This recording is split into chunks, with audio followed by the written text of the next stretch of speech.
નમસ્કાર અને the deep ડાઇવમાં આપનું સ્વાગત છે.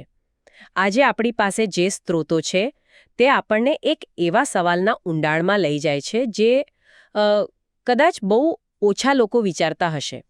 સવાલ છે દેવદૂતોની સ્વતંત્ર ઈચ્છા એટલે પોતાની મરજીથી પસંદગી કરવાની શક્તિ એ ખરેખર ક્યારે સંપૂર્ણ બને છે. અને આ કોઈ સામાન્ય પ્રશ્ન નથી. આજના આપણા વિશ્લેષણનું મિશન એક મોટા કહીએ તો દૈવિક કોયડાને ઉકેલવાનો પ્રયાસ કરવાનો છે. સ્ત્રોતો અનુસાર સ્વર્ગમાં એક એવો આરોપ મૂકવામાં આવ્યો હતો જેનો જવાબ ઈશ્વર માત્ર શબ્દોથી ન આપી શક્યા. તેમને એ જવાબ જીવીને આખી સૃષ્ટિની સામે સાબિત કરીને બતાવવો પડ્યો. આજે આપણે એ જ પુરાવાઓની સાંકળને સમજવાની કોશિશ કરીશું. ઈશ્વરના પ્રેમથી લઈને ક્રૂસ પરના બલિદાન અને પુનરુત્થાન સુધી, અને જોઈશું કે આ બધું દેવદૂતો સાથે કેવી રીતે જોડાયેલું છે. બરાબર.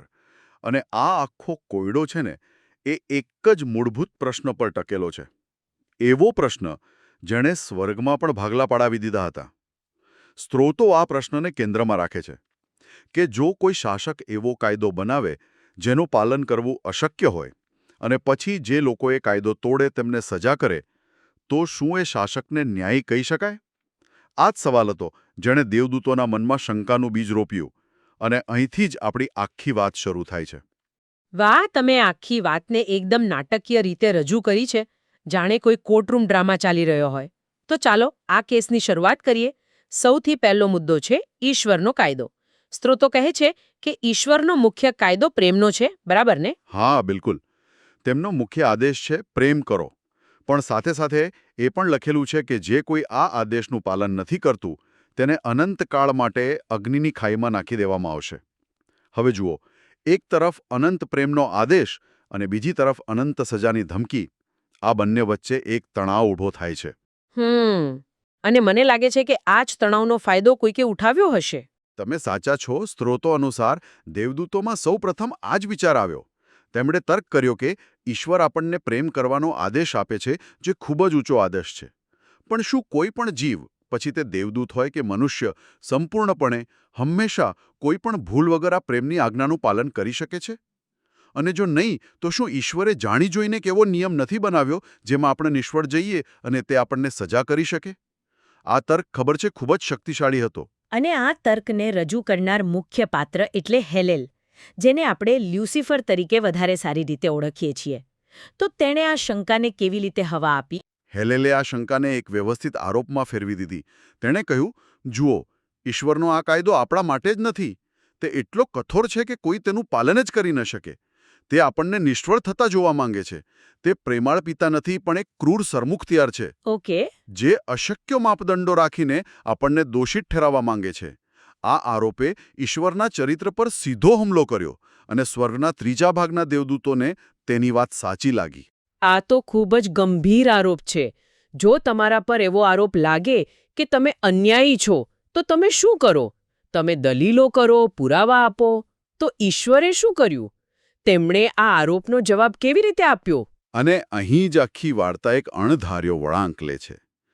ઈશ્વરે માત્ર શબ્દોથી જવાબ ન આપ્યો. તો પછી? તેમણે એ સાબિત કરવા માટે એક જીવંત પ્રદર્શનનું આયોજન કર્યું. અને એ પ્રદર્શનનું કેન્દ્રબિંદુ હતું ઈસુનું ક્રૂસ પરનું બલિદાન. આપણે મોટાભાગે માનીએ છીએ કે ક્રૂસ મનુષ્યોના પાપોની માફી માટે હતું, અને તે સાચું પણ છે. પણ આ સ્ત્રોતો એક નવો દૃષ્ટિકોણ આપે છે. તે કહે છે કે ક્રૂસના પ્રેક્ષકો માત્ર પૃથ્વી પરના લોકો નહોતા, પણ આખું સ્વર્ગ હતું, જેઓ પુરાવાની રાહ જોઈ રહ્યા હતા. એક મિનિટ, આ તો ખૂબ જ રસપ્રદ વાત છે. એટલે તમે એમ કહો છો કે જે ઘટનાને આપણે માનવ મુક્તિની કેન્દ્રીય ઘટના માનીએ છીએ તે વાસ્તવમાં દેવદૂતોને કંઈક સાબિત કરવા માટે પણ હતી? આ તો આખી વાતને એક નવા જ સ્તરે લઈ જાય છે. તો ક્રૂસે શું સાબિત કર્યું? ક્રૂસે એક સાથે બે બાબતો સાબિત કરી. તે એક બેધારી તલવાર જેવું હતું, જેણે હલેલના બંને આરોપોને કાપી નાખ્યા. પહેલો હતો પ્રત્યક્ષ પુરાવો. ઈશ્વરના પ્રેમનો. બરાબર. હેલેલે કહ્યું હતું કે ઈશ્વર ક્રૂર છે. જવાબમાં ઈશ્વરના પુત્રએ પોતે જીવોના પાપોની સજા પોતાના પર લઈ લીધી. સ્ત્રોતો કહે છે કે તેમને ત્યાગી દેવામાં આવ્યા, જેથી જીવોને કાયમ માટે ત્યાગવામાં ન આવે. આનાથી મોટો પ્રેમનો પુરાવો શું હોઈ શકે? આનાથી એ સાબિત થયું કે ઈશ્વર જીવોને સજા કરવા નથી માંગતા, પણ તેમને બચાવવા માંગે છે. ઠીક છે, આ પહેલો પુરાવો સમજાયો. ઈશ્વરે પોતાના પુત્રનું બલિદાન આપીને પોતાનો પ્રેમ સાબિત કર્યો. પણ બીજો આરોપ વધુ ગંભીર હતો કે તેમનો કાયદો અશક્ય છે. તેનું શું? એ માટે બીજો, પરોક્ષ પુરાવો રજૂ કરવામાં આવ્યો. અને આ સમજવા માટે આપણે ખાસ શબ્દ પર ધ્યાન આપવું પડશે. આપણે જે સ્ત્રોતોનો અભ્યાસ કરી રહ્યા છીએ તે મૂળ કોરિયન ધર્મશાસ્ત્રીય ગ્રંથોમાંથી આવે છે. અને ત્યાં ઈસુ માટે એક ચોક્કસ શબ્દ વપરાયો છે, માજીમાક આદમ. માજીમાક આદમ? હા, માજીમાદામ, જેનો અર્થ થાય છે અંતિમ આદમ. આ શબ્દ ખૂબ જ મહત્વપૂર્ણ છે, કારણ કે તે ઈસુની તુલના પહેલા આદમ સાથે કરે છે. અંતિમ આદમ રસપ્રદ છે. તો આ અંતિમ આદમે એવું તે શું કર્યું જેણે કાયદાને શક્ય સાબિત કરી દીધો? તેમણે એક શ્રાપિત માનવ શરીર ધારણ કર્યું. એ જ શરીર જે પાપ કરવાની વૃત્તિ ધરાવે છે, જે થાકી જાય છે, જેને ભૂખ લાગે છે અને જે પરીક્ષણોનો સામનો કરે છે. હિલેલનો દાવો હતો કે આવા શરીરમાં રહીને કોઈ પણ ઈશ્વરના નિયમોનું પાલન કરી શકે નહીં. પણ ઈસુએ એ જ શ્રાપિત શરીરમાં રહીને મૃત્યુ સુધી એક પણ ભૂલ કર્યા વગર ઈશ્વરની બધી જ આજ્ઞાઓનું સંપૂર્ણપણે પાલન કરી બતાવ્યું. પણ અહીં મને એક પ્રશ્ન થાય છે. જો ઈસુ ઈશ્વરના પુત્ર હતા, દિવ્ય હતા, તો શું તેમની અને સામાન્ય મનુષ્યની સરખામણી યોગ્ય ગણાય? શું તેમની પાસે કોઈ વિશેષ શક્તિ નહોતી જે આપણી પાસે નથી? આ ખૂબ જ સારો પ્રશ્ન છે, અને સ્ત્રોતો આનો પણ જવાબ આપે છે. તે કહે છે કે ઈશ્વરના બીજા વ્યક્તિત્વ, એટલે કે જે વિહાનાનિમ, જે પોતે જ સારા અને ખરાબના માપદંડ છે.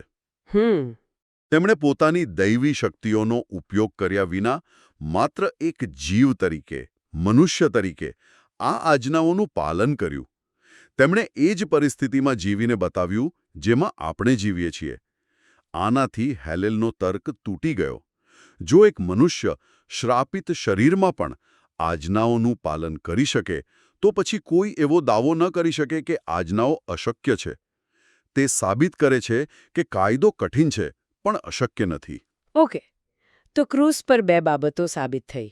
ઈશ્વર પ્રેમાળ છે અને તેમનો કાયદો પાડી શકાય તેવો છે. તો શું અહીં વાત પૂરી થઈ ગઈ? શું દેવદૂતો માની ગયા? લગભગ. પુરાવાનો એક અંતિમ અને સૌથી શક્તિશાળી ભાગ હજુ બાકી હતો. ઓહ! કારણ કે માત્ર આજ્ઞાનું પાલન કરવું એ પૂરતું નથી. તેનું પરિણામ શું આવે છે તે પણ બતાવવું જરૂરી હતું. અને એ પરિણામ એટલે પુનરુત્થાન. અહીં રસપ્રદ વાત એ છે કે સ્ત્રોતો આજ્ઞાપાલન અને જીવન વચ્ચે સીધો સંબંધ જોડે છે.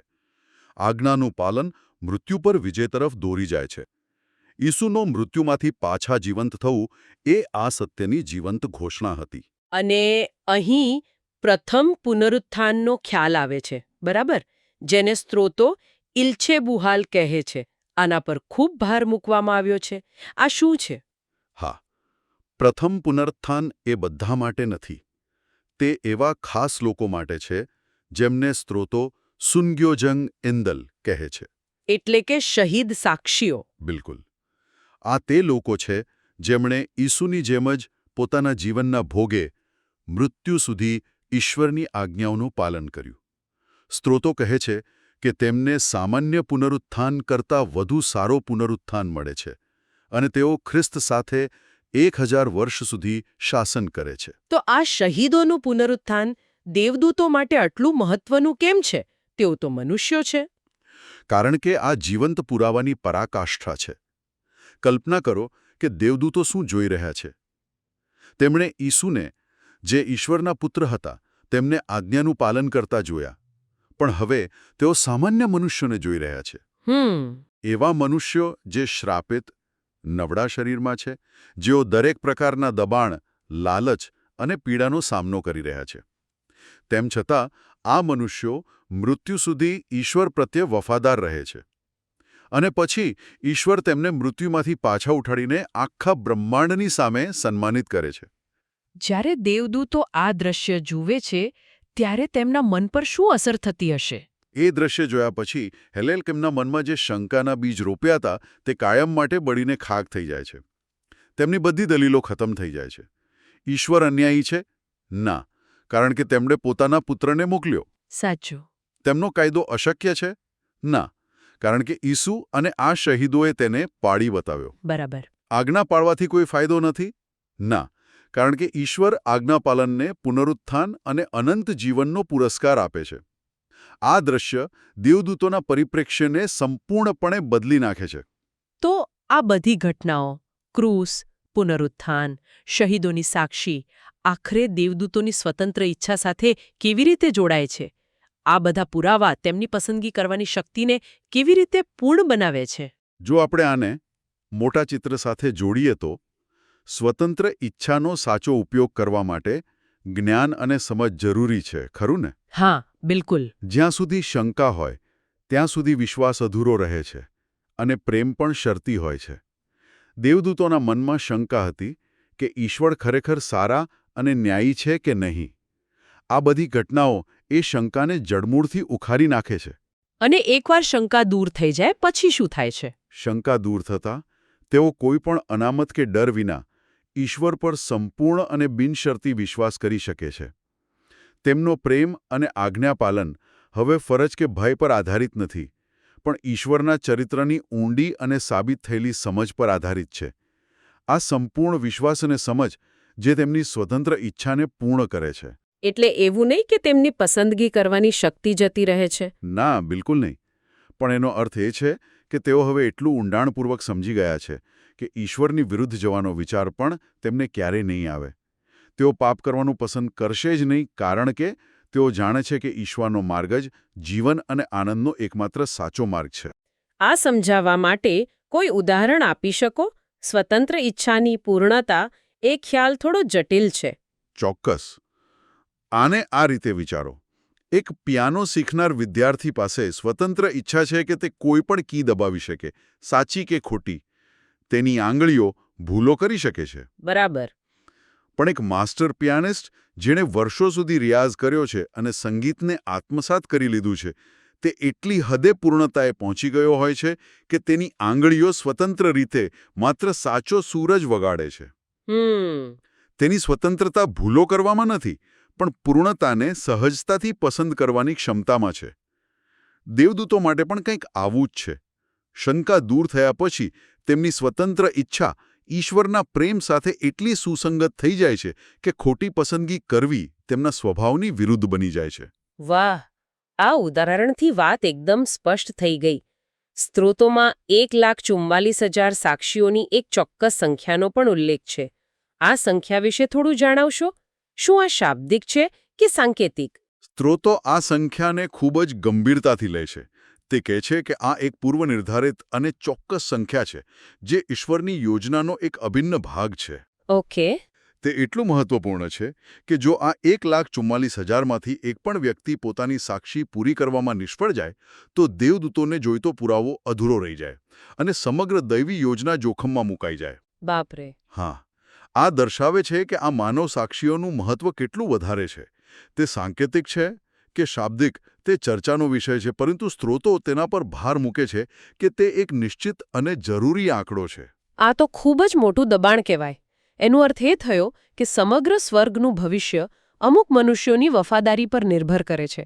તો શું આ પૂર્ણતાનો અર્થ એ છે કે દેવદૂતો અને મનુષ્યો ઈશ્વર જેવા સંપૂર્ણ બની જશે? ના, અને આ એક ખૂબ જ મહત્વપૂર્ણ સ્પષ્ટતા છે. સ્ત્રોતો સ્પષ્ટ કરે છે કે જીવો માટે સ્વતંત્ર ઈચ્છાની પૂર્ણતાનો અર્થ ઈશ્વરની જેમ અનંત ન્યાયી કે સર્વશક્તિમાન બનવું નથી. એ શક્ય પણ નથી. તો પછી શું? પૂર્ણતાનો અર્થ છે ઈશ્વર દ્વારા નિર્ધારિત સ્તર સુધી પહોંચવો. ઈશ્વરે જીવો માટે એક પ્રાપ્ત કરી શકાય તેવું ધોરણ નક્કી કર્યું છે. તે અનંત નથી. શહીદોનું બલિદાન એ જ સાબિત કરે છે કે માનવ મર્યાદાઓમાં રહીને પણ આ ધોરણ પ્રાપ્ત કરી શકાય તેવું છે. જ્યારે દેવદૂતો આ જુએ છે ત્યારે તેમને ખાતરી થાય છે કે ઈશ્વર તેમની પાસેથી જે અપેક્ષા રાખે છે તે વાજબી અને શક્ય છે. આ જ્ઞાન તેમને સ્થિરતા અને સુરક્ષા આપે છે. કમાલ છે. તો ચાલો આખી વાતનો સારાંશ કાઢીએ. આપણે સ્વર્ગમાં ઉઠેલા એક ગંભીર આરોપથી શરૂઆત કરી કે ઈશ્વરનો કાયદો અન્યાયી અને અશક્ય છે. પછી આપણે જોયું કે કેવી રીતે ક્રૂસની ઘટના એક કોસ્મિક પ્રદર્શન બની, જેણે ઈશ્વરના પ્રેમ અને તેમના કાયદાની શક્યતા બંનેને સાબિત કર્યા. ત્યાર પછી આપણે શહીદોના પુનરુત્થાનને એ પ્રદર્શનના અંતિમ અને નિર્વિવાદ પુરાવા તરીકે સમજ્યું, જેણે બતાવ્યું કે આજ્ઞાપાલનનું ફળ જીવન છે. અને અંતે આ બધા પુરાવાઓની અસર હેઠળ દેવદૂતોના મનમાંથી શંકા કાયમ માટે દૂર થઈ જાય છે, જેનાથી તેમની સ્વતંત્ર ઈચ્છા પૂર્ણ થાય છે અને ભવિષ્યમાં પાપની શક્યતા જ સમાપ્ત થઈ જાય છે. તમે એકદમ સચોટ સારાંશ આપ્યો. આ એક સંપૂર્ણ તાર્કિક શૃંખલા છે જે સ્ત્રોતો રજૂ કરે છે: આરોપ, પુરાવો, ચુકાદો અને અંતિમ પરિણામ. અને શ્રોતાઓ માટે એક અંતિમ વિચાર. આ સ્ત્રોતો સ્વતંત્ર ઈચ્છાની એક અલગ જ વ્યાખ્યા આપે છે. સામાન્ય રીતે આપણે માનીએ છીએ કે સ્વતંત્રતા એટલે વધુમાં વધુ વિકલ્પો હોવા. પણ આ સ્ત્રોતો સૂચવે છે કે સાચી સ્વતંત્રતા જ્ઞાન અને અનુભવ દ્વારા એવી સ્થિતિ સુધી પહોંચવામાં છે જ્યાં સાચી અને સારી પસંદગી તમારી એકમાત્ર સ્વાભાવિક પસંદગી બની જાય છે. આના પરથી એક પ્રશ્ન ઊભો થાય છે. જ્યારે કોઈની ઈચ્છા એટલી પરિપૂર્ણ અને સ્થિર થઈ જાય કે તે અપરિવર્તનશીલ બની જાય, તો શું તેને સ્વતંત્ર કહી શકાય? કે પછી સાચી સ્વતંત્રતા અમર્યાદિત વિકલ્પોના ભ્રમમાં નહીં, પરંતુ શ્રેષ્ઠ વિકલ્પને પસંદ કરવાની અપરિવર્તનશીલ ક્ષમતામાં રહેલી છે?